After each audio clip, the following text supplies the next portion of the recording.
14 سال میرا بیٹا ہے، وہ ہے بھی سکا سا، اور اس کو تم نے مارا، کان پکڑائے رکھے، اس کے جناب آگے سے بھی جناب بوٹ مارے، اس کے آگے سے بھی پیچھے سے بھی اسے کان پکڑایا، گالیاں تم دیتے رہے۔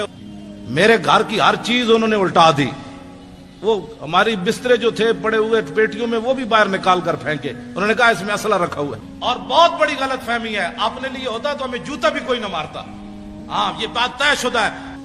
میرے دل میں ایک ذرا برابر بھی خیال نہیں ہے میرا بیٹا مر جاتا، حالانکہ اس کو اتنا مارا کہ وہ مرنے کے بالکل قریب پہنچ گیا تھا، اور کئی دن اس کے سینے پر جو ہے کلاشنکوف کا نشان رہا، اس کے سینے پر ایسے رکھی، بتا تیرا باپ پیسے کہاں سے لیتا ہے، تیرا باپ ایسی تقریریں کیوں کرتا ہے؟ اس نے کہا اس سے پوچھو جو کرتا ہے۔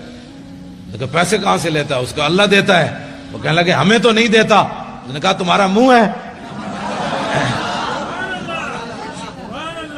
اس کو پھر مارنا شروع کر دیا، تو ہمارے ساتھ بدتمیزی، تو اپنے باپ کی طرف بدتمیزی کرتا ہے۔ انہوں نے کہا تم نے پوچھا، میں نے تمہیں بتایا، اس میں بدتمیزی والی کون سی بات ہے؟ کہاں کون دیتا ہے؟ اس نے کہا اللہ دیتا ہے۔ کہ ہمیں نہیں دیتا ہے۔ تم نے غلط سوال کیا، پھر جواب اس کا یہی بنتا تھا بھائی تمہیں نہیں دیتا تو ہم سے پوچھتے ہو، پھر رب سے پوچھو بھائی کیوں نہیں دیتا تمہیں؟ جب تم نے یہ پوچھا ہے تو جواب اس کا یہی تھا، تمہارا بوتھا ہے پیسوں لینے کا، حرام خور ہو۔ تو مر بھی جاتا نا، اللہ کی قسم مر جاتا تو میں نے رونا نہیں تھا، نہیں رونا تھا، ہاں بالکل نہیں رونا تھا، کیونکہ باتیں میں کرنی نہیں چاہیے، اگر کرتا ہوں تو پھر یہ ساری چیزیں تو پہلے آنی ہیں۔